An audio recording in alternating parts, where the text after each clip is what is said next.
Elhamdülillahi Rabbil alemin. Salatu vesselamu ala nebiyyina Muhammedin ve ala alihi ve sahbihi ecma'in. Amma ba'd. Peygamber sallallahu aleyhi ve sellem aytdi. Buxoriy ham Muslim jiyintig'ida keladigan sahih hadislardan İbn Umar ismli sahabadan rivoyat qilinadi. Qala Rasululloh sallallohu alayhi va sallam: "Az-zulmu zulumatun yawmal qiyamah." Zulmliq qilу. Kishiga qarata, o'ziga qarata, Alloh taolaga qarata zulumat, ya'ni zulumat degan so'z, u qorong'ulik. Ruscha aytsak mrak, degi bek qoti shunday qoti qorong'ulik. Yawmal qiyamah, qiyomat kunida deydi. Ya'ni zulmliq ul qiyomat kunining bek qoti qorong'uligi deydi. Chunki bit qiyomat kunida yoqti nurli kishilar bo'lacak, bek qorong'i shunday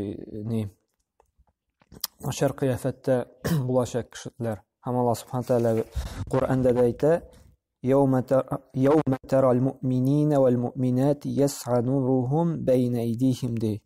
Kıyamet gününde de müminler de, hatın kızlar mağlar, erler müminlerden bolgan de, alardan da nur balkır de.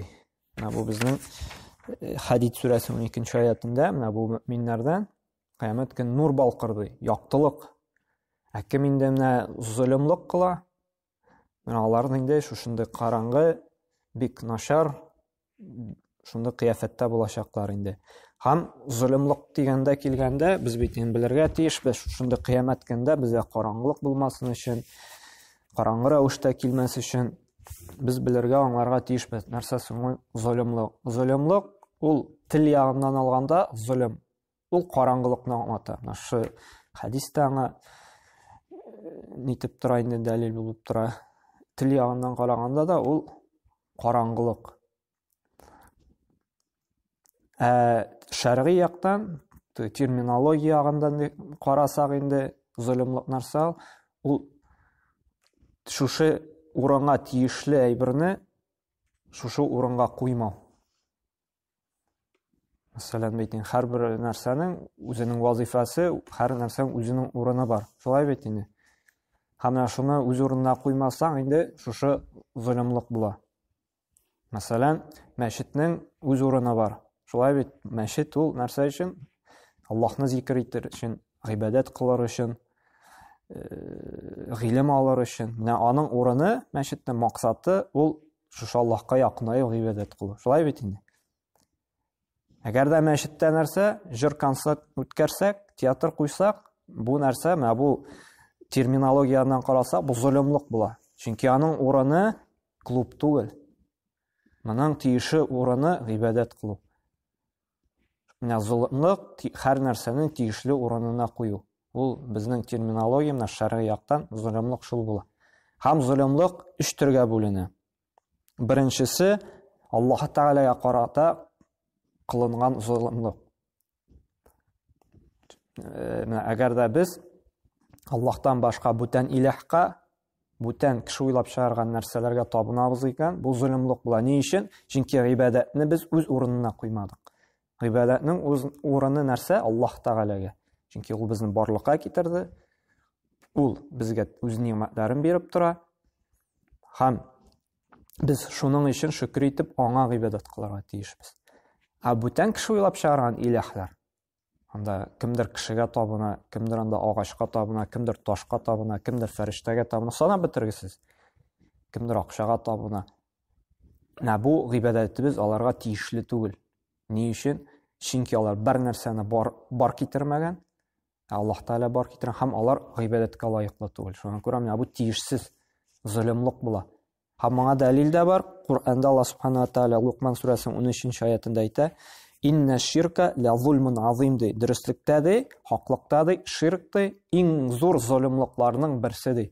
Yani Аллаһка тиңдәшлек кылу, бүтән иләһләргә табыну, ул иң зур zulümлыкларның берсе булып тора.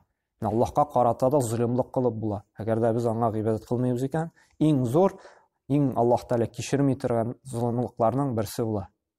Бу беренче төре булды. Һәм икенче төре ул кешеләргә карата кылынган zulümлык.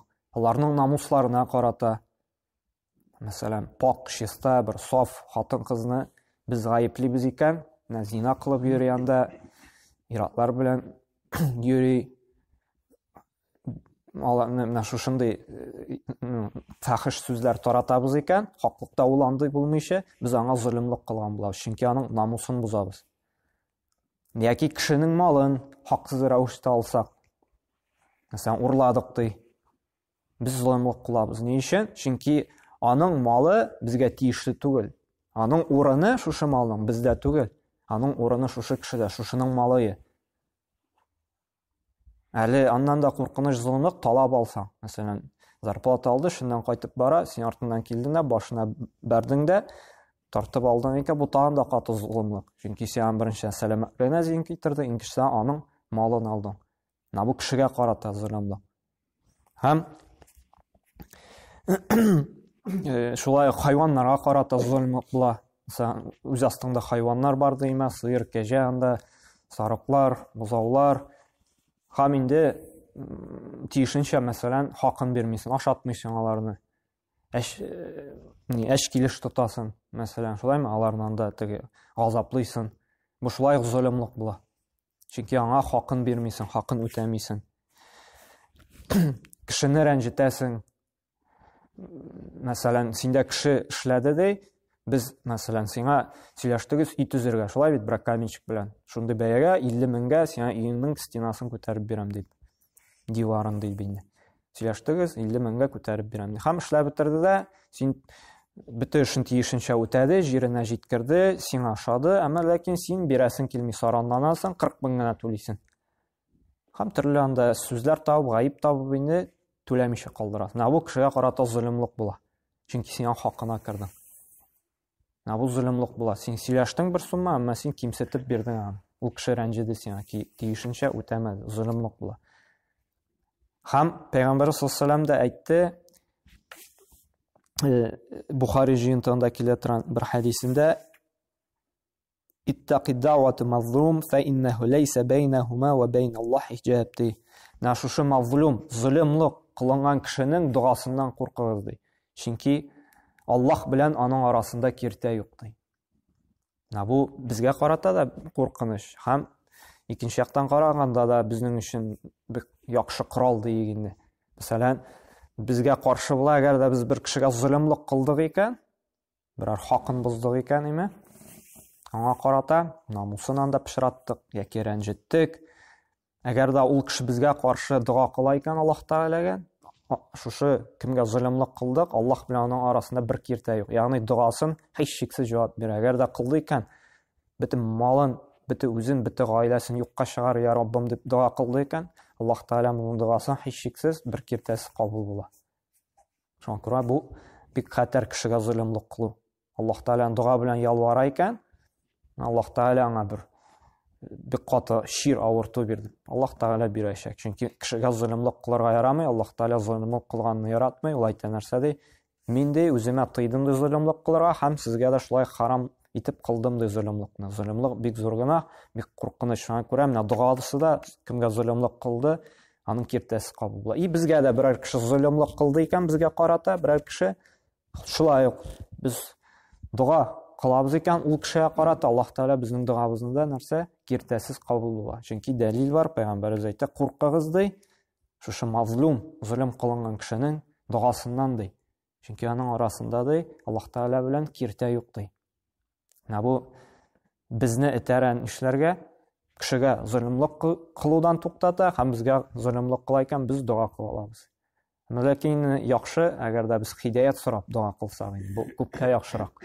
Хидаят тәүфик бирсәң бу кешегә дип. Һәм Аллаһ Тәгалә һичшиксез инде хидаят тәүфик бирәчәк, чөнки киртә юк бу кеше белән. Бу икенче төр булды, име? Зулымлыкның. Өченче төрө инде ул үзебезгә карата, үзебезнең җаныбызга, үзебезнең нәфсебезгә карата зулымлык кылу. Ул ничек итеп? Ул гынахлар кылып.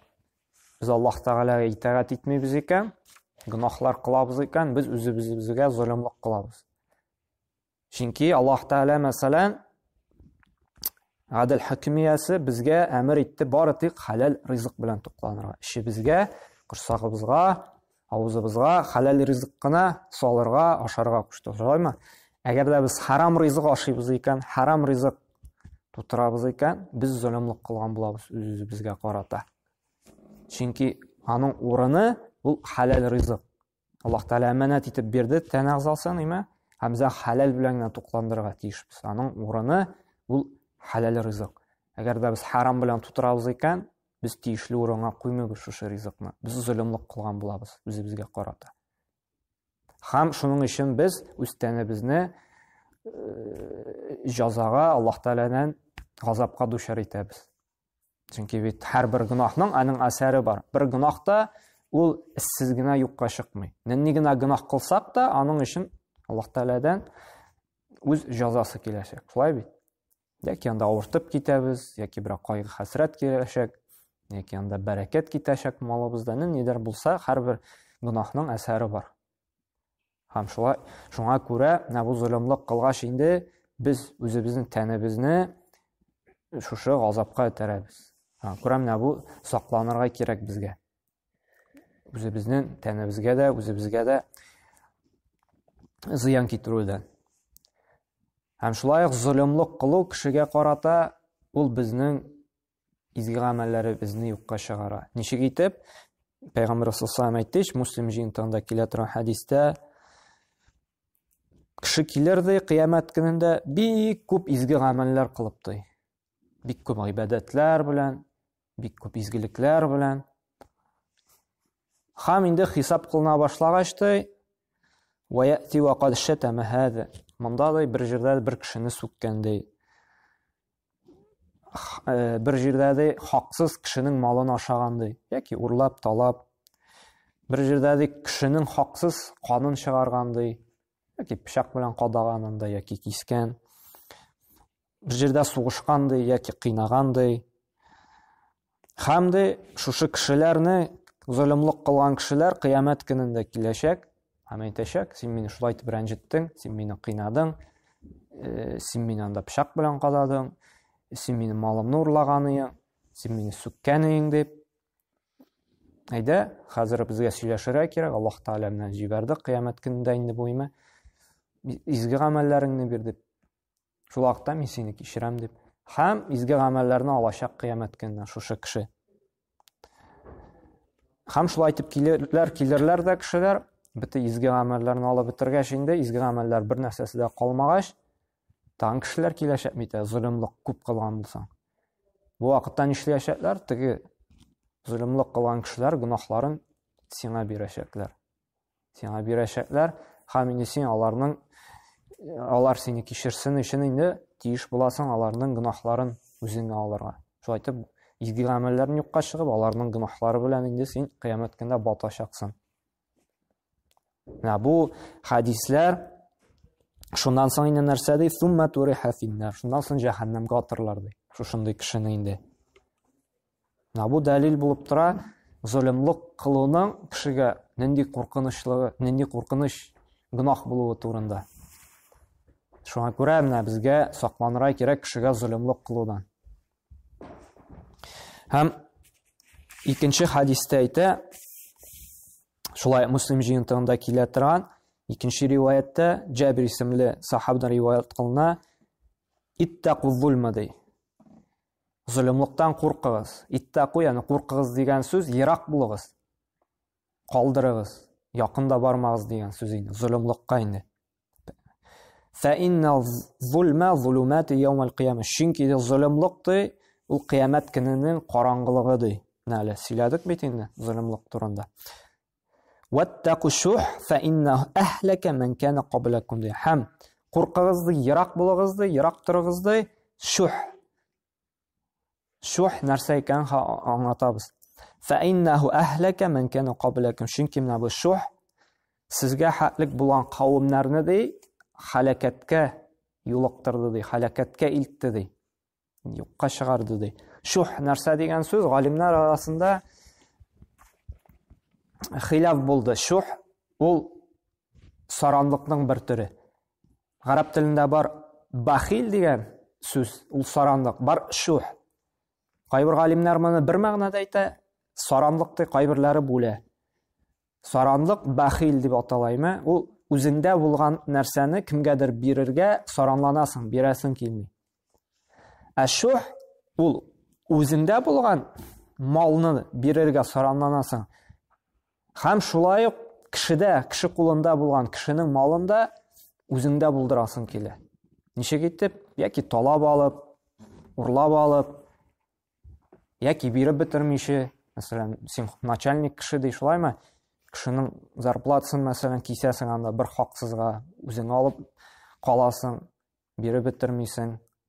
Син үзеңдә булганны да бирергә саранланасың, әле шуңа өстәп инде кешеләрнекен дә үзеңә аласың килә. Менә бу араб телендә шух дип атала инде. Саранлык белән калган бүтән кешенең дә малын үзеңә аласың килүе. Шуңа күрә галимнәр әйтте, бахил, бухл, саранлык һәм шух, алар икесе дә бер дәрәҗәдә түгел ди, саранлыкның инде. Чөнки шух саранлыкның шушы төре ул куркынычрак ди, гадәти саран булган кешедән. Чөнки саран кеше ул бирәсе генә килми аны.